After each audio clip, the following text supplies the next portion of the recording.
Being born as a prince entails that your ascent to the king's throne is written in your destiny, but the effectiveness of your reign is completely determined by you.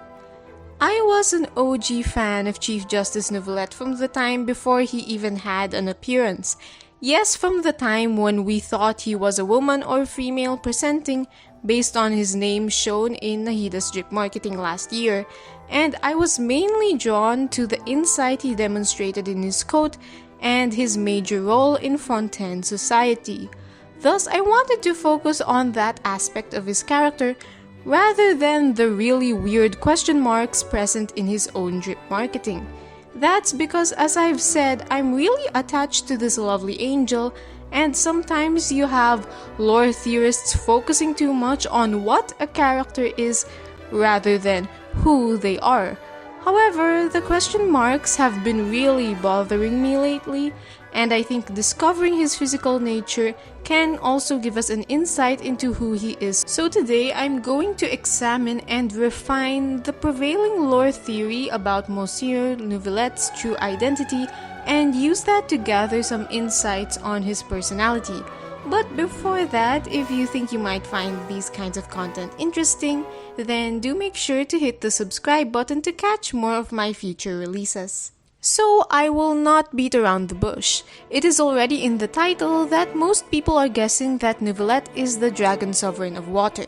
This may or may not be an oversimplification, but think Hydro Apep, the most powerful dragon of their element essentially. This is because the people of the Enkanomiya have prophesied that the dragon of water will be born in human form, and with Neuvillette's presumed lack of either a gnosis or a vision means that he could be an elemental being, and his horns and stunning sparkly precious crystal-like eyes look suspiciously like that of the baptismal bishops, which used to be related to the sovereign of water. Plus, the coat on him seems to be referencing this theory.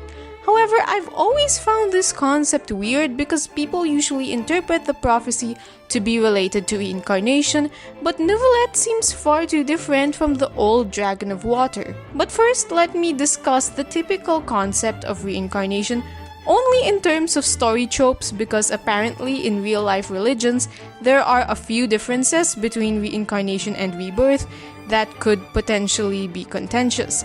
Basically, when you die, your soul or stream of consciousness, those are two different things, by the way, it depends on the belief system, but I'll just use soul first for now. So this soul can enter a new body and live their next life. That's not difficult to understand, but what needs more discussion is the concept of identity. Are you the same as your past self and your subsequent reincarnations? Well, you are not exactly the same as your past self, but there is a level of continuity, and thus you tend to have shared motivations. It's why if you watched Avatar: The Last Airbender, each reincarnation of the avatar has different personal strengths, struggles, different approaches to problems, and different levels of mastery of the four elements, but they still share the same purpose to maintain harmony throughout the world and share a similar sense of morality, which is why you don't really get an evil avatar. Of course, in real life, you can reincarnate into an entirely different species, like a cricket for example, and obviously your personality would be far different once you become a cricket in your next life. Heck, you might not even have a personality in the fullest sense. However, in typical storytelling, reincarnation is a very strategic plot device to depict a goal so strong that your determination bleeds into your subsequent lives. When it comes to Chief Justice Neuvillette, his purpose seems to be to maintain harmony in Fontaine by judging based on the law to push for overall social welfare, especially for humans. This is a stark contrast to primordial dragons, who are typically rather anti-god and anti-human, and are also very, very violent. Of course, a person can change, especially with a new kind of upbringing, but for me, in terms of storytelling, this shift feels too huge and is not exactly thematically consistent. I could imagine the Sovereign of Water serving under the Hydro Archon as a consultant like Devalin or Ashdaha, but to bury themselves in paperwork and bureaucratic processes with nitty-gritty details, Seems to be a strange destiny for someone who used to be as powerful and mythical as a dragon sovereign. Now, before I continue, I just want to address Kokomi a bit, because although I didn't actually believe she was the sovereign in human form, there were some elements in her case that made her a more likely candidate. For one, she has a link to Enkanomiya, which is where the prophecy came from, and she also had a draconic constellation, and the dragon is supposedly sleeping, meaning that it might await rebirth. She's also fully human, which makes sense for a reincarnation theory because only the soul should get transferred to your new life. You don't necessarily share the same genetics with your previous life. And as for character, we know Kokomi isn't similar in personality to the descriptions of primordial dragons, but she has shown resistance towards an archon, and her role as a priestess makes her seem otherworldly in her influence, giving her a mythical vibe suitable for a dragon reincarnation. Additionally, she is definitely not evil, but I do know of Kokomi fans who wanted her to be secretly evil, just because of how lacking her involvement was in the Archon quest, and it didn't touch upon her ingenuity and possible moral ambiguity. However, the biggest blow to this theory is that it might have seemed reasonable back in 2021, but as the years flew by and literally no new information got released about her, the theory stopped becoming likely, because if Hoyoverse did have that plan for her, they should have hinted at it more already, just like how they told us about Kaya's link to Kainria. So yeah, I'm sorry to Sovereign Kokomi fans, but this just wasn't in the cards for you. But she was a good temporary model for what we expected from this new sovereign. Going back to Neuvillette, I think it is now more likely that he is the new Dragon of Water sovereign. But I think we have to critically examine his link with his supposed previous identity, which we now have a name for.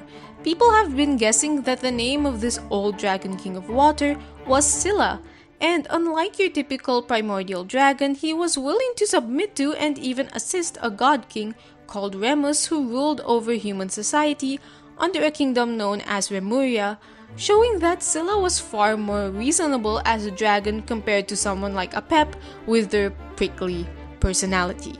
However, long story short, the history of the decline and fall of Remuria tells us about how Remus basically turned arrogant and his power led to widespread corruption and decadence as they were ignoring a prophecy about their fall, which kinda contributed to the fulfillment of that very prophecy. So while it is not stated explicitly, it could be that Scylla felt betrayed by Remus, which is why he launched an attack on Remuria alongside an army of bishops, and this is an interpretation borrowed from @Arisa16 on Twitter.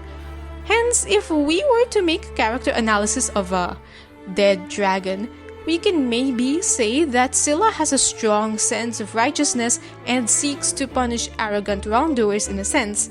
Perhaps Neuvillette also has a very strong sense of righteousness and will not condone bad rulership, but you will notice in his character that he is definitely much less punitive in his means and instead will resort to fair judgment, with punishment coming through the proper channels. Of course, this is to be expected from a judge, but even his very own personality and disposition is calm rather than prone to huge bouts of anger. Thus, even though Scylla seems to possess more similarities with Neuvillette compared to other dragons like Apep, I still find it difficult to say that the same soul inhabited both of them because their motivations and worldviews still seem to be very, very different, even if they're not completely opposing.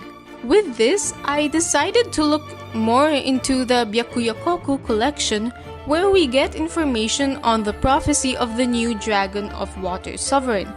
And you'll notice that, at least in English, you don't actually find the term reincarnation being used. Heck, not even reborn or born again.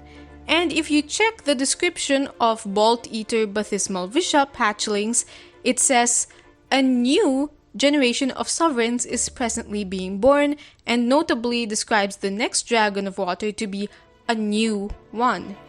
Also, apparently, Tsumi from the 2.5 Enkanomiya event described the 7 sovereigns as the 7 for most elemental dragons at the pinnacle of the raw and primitive elemental forces. Since foremost means prominent in rank and position, and sovereign is synonymous to ruler such as king or queen, it might indicate that the Dragon of Water is a title rather than an identity.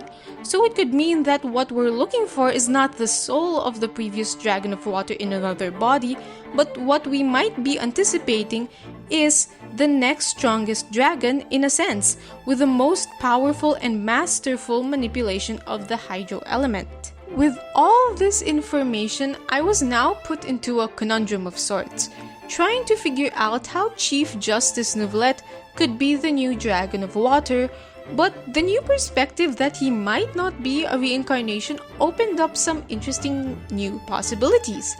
Then I realized that while I'm very much not a seasoned lore theorist, I have a trick up my sleeves that I used for my Kaya theory videos, and that is asking who are this person's parents. So from volume 5 of the Byakuya collection, we see this phrase, the Dragon of Water will no longer be born from among the ranks, there as in the dragon heirs or the baptismal bishops. I take this to mean that no matter how much they reproduce, none of these bishops will be able to give birth to the Dragon of Water. It also states that the Dragon of Water will be born in human form. Although human form doesn't necessitate being literally human, still it doesn't seem like Neuvillette could have just been born as a dragon and shape-shifted into a humanoid creature, because he cannot be born amongst the ranks of the bishops.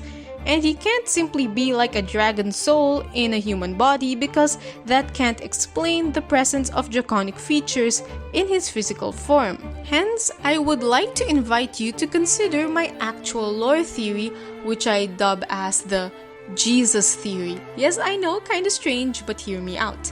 Basically, what could happen is his human mother could have undergone a virgin birth, with the quote-unquote father not being human but still infusing their draconic qualities into Neuvillette's genetics. Thus, you can say he was born as a human but equipped with enough pure draconic qualities to be able to possess sufficient mastery of the hydro element, enough to be considered the next sovereign. This is not usual for typical reincarnation depictions, as there should theoretically be no genetic link to your previous self at all.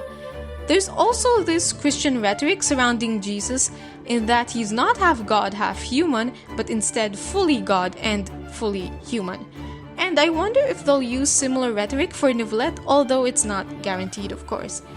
I do want my theory to be a little bit more flexible, so I'm going to state that the Jesus theory is just one example of how Neuvillette came to be.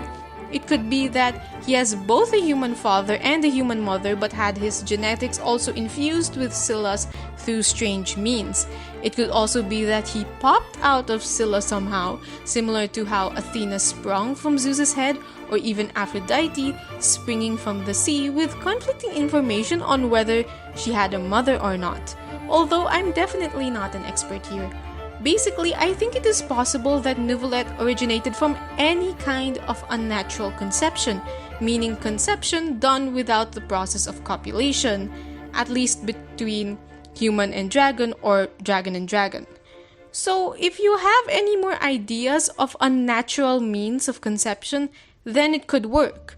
His dragon qualities might come from a certain essence infused in his genetics, so to speak, rather than him having purely dragon parents or him having Scylla's soul. I'd also like to propose that maybe Scylla's consciousness had been divided to some degree, like Ajdaha having two manifestations, so it's possible that not the entirety of Scylla got inherited by Neuvillette. Although this would paint Neuvillette as some kind of half-dragon, half-human offspring of Scylla, which I really love because I love half-bloods, the rhetoric used to describe him in-game might not be as simple as that. Going back to the Jesus parallel theory, Jesus is seen as the Son of God, but he's also not entirely a different entity from God the Father, but rather like an aspect of him, because there's the whole Holy Trinity. Sorry, I'm not Christian, so please do correct me with anything if necessary. Even when it comes to the words Rukadevata used to describe her relationship with Nahida, She does invoke samsara and reincarnation, but there are some dubious things about that too. Of course, Sumeru is partially based on Indian mythology, so it would make sense for Genshin to borrow the term samsara from Indian religions, but it doesn't necessarily have to be the exact same concept. For one, although Rukadevata tells Nahida that she is her in the next samsara, and Nahida refers to Rukadevata as a past life, Rukadevata also describes Nahida as being a branch which grew into a new tree, which comes across rather like describing an offspring rather than a reincarnation. The writers created a different concept for the game, and it doesn't seem to really involve the typical soul reincarnation mirroring real-life belief systems as reflected in other media such as Avatar: The Last Airbender. Thus, we might end up with a scenario where the lines between reincarnation and offspring are blurred, so Neuvillette might be perceived or described as simultaneously being both Scylla and his child. Kind of strange to think about, but it creates a scenario where Neuvillette will be very closely linked to Scylla while simultaneously being his own person. In terms of Hoyo games, his origins might not parallel Dan Feng and Dan Heng from Honkai Star Rail as much as it does with Sirin and Kiana from Honkai Impact 3rd, but it also doesn't need to be a copy of that either, especially since Kiana isn't even seen as Sirin's child. This means a lot to me because it would further support the concept of Neuvillette's personal agency instead of him being locked into a fate determined by Scylla alone, and he wouldn't be restricted to simply living as Scylla in a new body. This could be much more than just Scylla's new self. This could explain why he has a far different disposition, purpose, and societal role compared to Scylla, while also still bearing an uncannily close connection to the Dragon King. With Neuvillette possibly having both human and dragon natures, this could lead him to have both human and dragon sensibilities being intertwined, with you unable to take the humanity or the draconicity out of the whole of his personality. Remember earlier when I repeatedly said that Neuvillette has a role in society that doesn't make sense for a dragon to take on? That's not to say that a judge can't be non-human, but that the way he judges follows human systems, logic, and customs.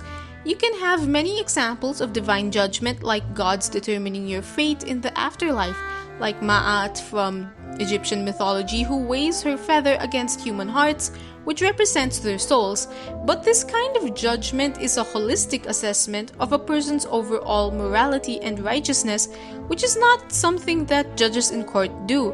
The idea of judging crimes individually seems to spring forth from human society or humanesque society, implying a delineation between legality and morality, and it's a concept that Neuvillette is able to adopt flawlessly, indicating some form of human-like thinking. That's not to say that dragons are dumb, but they probably care about their principles very strongly, that they don't like nitpicking details that don't seem to matter in the grand scheme of things. Scylla might have attacked Remuria with the belief that he was justified in doing so, while Neuvillette will likely have this idea that violence, even with the right intention, is still a crime. This is not to say that this is a kind of thinking exclusive to humans, but that his worldview and thought process is far different from your typical primordial dragon, and a human nature or human upbringing might have influenced this. To put things into perspective with how Chief Justice Neuvillette has adopted a humanesque thought process, I'm just going to put it out there that as a master of the law, he most probably knows what accounting fraud is. And that feels like a very human phenomenon. Like, how do you even begin to explain to dragons what accounting fraud is?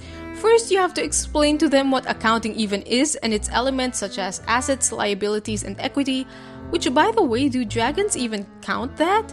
And on top of that, those three categories have like a gazillion subcategories, and miscategorizing certain accounts can be considered dubious. Then you have to explain to a dragon why a misdeclaration of funds is a crime, and then there's this issue of how to catch incidents of this crime. considering accounting fraud is not always as simple as making up fake numbers. Like, you can manipulate the classifications of certain accounts in a manner that's misleading, or you could report the wrong values of these accounts because book value, par value, fair value, and market value are all different. Like, I don't know, man, if you know what accounting fraud even is, I think you're far too deep into human thinking. Like, you really need human sensibilities to even comprehend this really weird, unintuitive concept. I'm also imagining this silly scenario where, let's say, during a meeting of the 7 sovereigns, another dragon sovereign would be like, hey, let's commit mass murder against humans, and Chief Justice Neuvillette would be like, hold on, it is not only mass murder but also genocide because it is targeted towards a specific group simply because of their membership in that racial, political, or cultural group. It is not only extremely violent but also discriminatory in nature. In this case, your plan reeks of racism against humans. And then the other dragons are like, wait, what's racism? And Neuvillette is just like, can't the primordial sea just devour me right this instant? Well, kidding aside, Chief Justice Neuvillette does seem to not only care about human values and the welfare of human society, but he also does seem to place a certain significance on citizenship in a human nation. Heck, even the concept of citizenship feels very human, with the idea that your citizenship grants you both rights and responsibilities to your nation, as well as an obligation to swear allegiance to it in some cases. To put it into perspective, Shao is someone who cares deeply about humans and human values and wishes to protect humans from demons. But at the same time, he probably sees himself as a person from Liyue rather than a citizen of Liyue, with his lack of desire to participate in civic duties and his preference for isolation. Tengus on average are also like this, but Kujo-Sara is an exception to the rule. Out of all the immortal characters in Genshin, aside from the Archons, you have those that seem to participate in active citizenship more compared to others, with some of the top ones being like Ito, Kirara, Sara, Ganyu, and Yanfei. Yanfei, especially with her knowledge of the laws and mundane things such as prices and even civil cases. In fact, Yanfei, being half human, half adeptus, seems to have a very similar approach to citizenship as Chief Justice Neuvillette, since they are both legal practitioners, and I'll get into that more later. Another reason why I say Neuvillette values the idea of Fontaine's citizenship is based on the fact that he brought the Melusines over to the court of Fontaine and seemed to advocate for their employment, even employing many of them himself.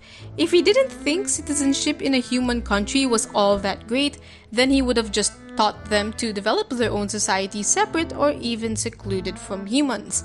But because he put in the effort to push for Melusine inclusivity in Fontaine affairs and lifestyle, it might be an indicator that he values a majority human-led society and probably even considers himself as Fontainian through and through. I wonder if he was even born and raised a Fontainian, but even if he wasn't, he must have undergone naturalization to obtain Fontaine citizenship to gain his current position at the heart of Fontaine society. With this, I wonder how he got into the practice of law. It might be possible that he, as a draconic entity, sought the guidance of the former Hydro Archon to form him into someone who's capable of fulfilling his current role. But it could also be possible that he had a typical legal career, with him going to law school and taking the bar exam, excelling in his career to the point of being appointed by the former Hydro Archon herself. Either way, I think it would be interesting, but I'm hoping for the latter to be true, as that would mark his origin story as very inspiring and relatable, as opposed to some kind of nepotism plotline almost. But don't worry, I won't complain if he became the Chief Justice purely because of his draconic background. Either way, he excels at his job. However, that's not to say that Chief Justice Neuvillette has completely adjusted to human society and is not at all affected by his draconic background. I did mention Yanfei earlier, and I find it interesting how both Neuvillette and Yanfei are law practitioners who are immortals and could both have human and immortal backgrounds. My interpretation of this theme is that the law has both a theory and a practice component. with the immortal side of these two characters representing theory and their human side representing practice. It's because I think that due to their long lifespans, immortal beings have a broader and more long-term perspective on certain issues, making them view the law from the perspective of its abstract intentions and its future implications. Then, the human side could represent how they need to wield the law in such a way that assists humans or works in the context of human society. A combination of these two makes them the perfect legal practitioners in a sense. Still, that comes with certain struggles from being different from humans.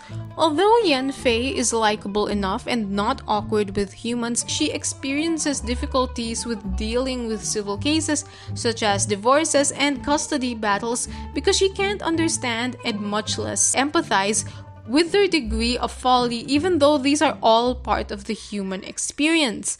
Similarly, Chief Justice Neuvillette had been shown in the Archon quest to apparently care more about laws rather than human lives, although it was later revealed that he had this misconception that humans would always seek to protect their lives, and he struggled to imagine that they'd protect something more valuable to them than their own lives. This confusion regarding human motivations may stem from his immortal draconic perspective. It might also be why Linné and Lynette mention that he seems to distance himself from humans. Interestingly, I think his and Yanfei's sentiments are meant for some of us players to resonate with in real life, despite none of us being part immortals. If Hytham and Lynette as characters are designed to be relatable to introverts who enjoy their me time and like their uniqueness and solitude, then Yanfei and Neuvillette resonate with a different kind of misfit, the type to be really invested in humans and their well-being, so much as to be closely involved with them in social work, yet despite their adoration for humans, they still can't relate to them. That is not to say that characters like Hytham and Lynette are uncaring towards other humans, because they can be incredibly caring, but their fascination and dedication to them is not so great as to devote their work to other people. However, Neuvillette and Yanfei both work for the well-being of humans and seem to have a lot of love for them and their ideals, but still find it difficult to empathize with them. Imagine like a psychology student who wants to help people with therapy but doesn't know how to properly talk to people unless they continuously develop the practice of doing such a thing. Neuvillette's behavior does seem like that, where you can feel his deep love for humanity in such a profound way, but still has to continuously learn how to navigate their intricacies. As you can see, human struggles greatly affect his emotional state, even to the point of him possibly summoning rain, although not by literal crying.